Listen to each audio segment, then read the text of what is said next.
Koei Tecmo is back at it once again with yet another historical battle simulation. This time, it's not Dynasty Warriors. It is Bladestorm Nightmare. Bladestorm Nightmare is basically an expansion to the old 2007 game that Koei came out with called Bladestorm 100-Year War. You take the role of a leader of a band of mercenaries in a very, very long war. In this version of Bladestorm, however, they have the Nightmare expansion, which is basically a new campaign where the 100-year war between the English and the French was disturbed by ghosts, ghouls, goblins, and all kinds of monsters.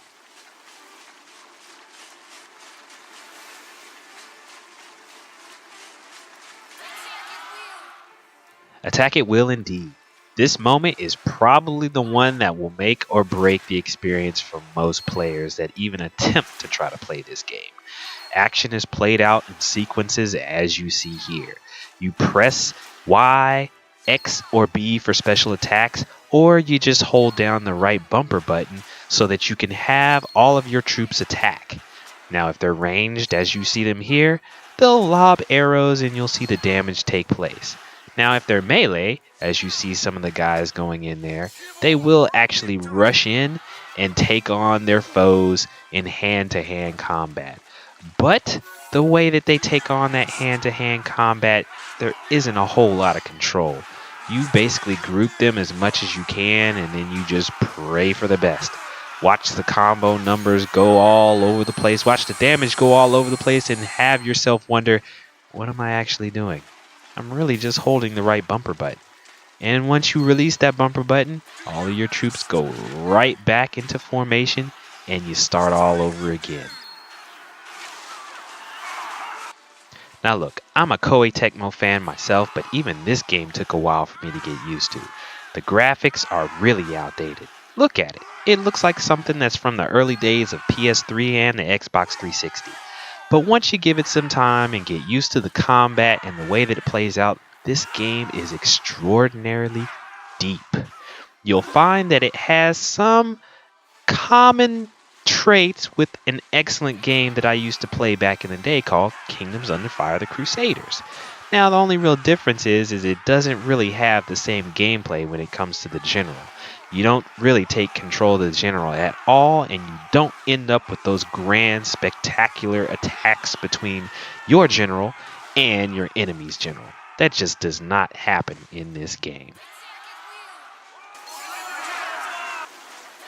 Now, what does happen in this game is you will find moments of absolute bliss once you get the hang of all the action, or I guess you could say chaos, that happens on the screen at one time.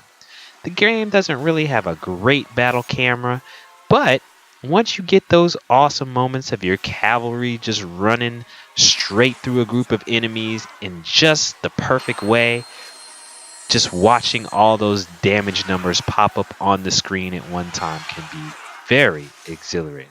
It's a lot of fun, but that's just coming from someone who loves strategy games.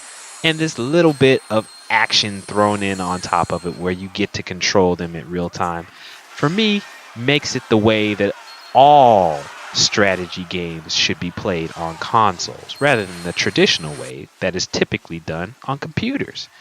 The control scheme is actually really good for consoles. It really does show off the way that you can control multiple units quickly, and you can actually use a lot of their different tactics, a lot of their different special attacks in a pretty interesting way. But there's got to be a better way of doing it. Graphically, as I've said before, this game does not do it for me. I'm pretty certain it's not going to do it for a lot of people. But get over that, and you will find that there's a lot of depth under the surface. Pull off these awesome Bladestorm attacks as you see here on your base commander, or actually you don't really quite see it. You think it's kind of there. You see a bunch of something going on, a bunch of numbers flying all over the screen, and guess what happens? Your base commander dies. Or there does, anyway. But where the depth really does come in is where you upgrade all of your troops. Outfit them with all kinds of swords, bows, weapons, horses, even monsters you can ride on top of. This game does have just as much depth, if not more, than Kingdom Under Fire, the Crusaders, had back in the day also. You can do it all. You can even create your own general. And of course, that general will be the one who leads your mighty forces against all the other monsters and all the other foes. Lovely, lovely numbers and combos popping up all over the screen at all times. But guess what? These matches can run up to 2 hours. Yeah, you're able to save them in the middle of each one of the matches, which is a beautiful thing. But it's really, really hard for a lot of people to sit down and actually cruise through an entire battle that takes about 2 hours to get through. That's pretty hard to do. I mean, just from an interest standpoint. Because most of the time, all you're doing is going from base commander to base commander and taking them out. Because once you take out the base commander, most of the other resources and troops that are all running around outside, they disappear instantly. And the fog of war, which can be pretty thick at times, it just ends up being there a little bit too much. It's odd, but that's Koei Tecmo for you. To all my Koei Warriors out there, this game is definitely more Romance of the Three Kingdoms than Dynasty Warriors. There's no Musou attacks, there's no flashy combos, and there's definitely no 4th level weapons or fury attacks and all that other kind of stuff that we're used to coming from a Dynasty Warriors game. This is definitely more strategic, is definitely more methodical, and is definitely more a role-playing game-ish. Yeah, it's under the guise of real-time action, but underneath it's definitely still a strategy sim. You're going to want to tell all your troops where to go. You can actually switch between the different generals that you can control, but most of the time I ran around with them linked, as you could see in the video. Still, this game is going to be kind of hard to get into for a lot of people. It's going to be interesting to see whether or not people are even going to take a chance on this game. But the best way to do it, check out the demo for yourself. You just might find something in there that you might like. I personally love the game.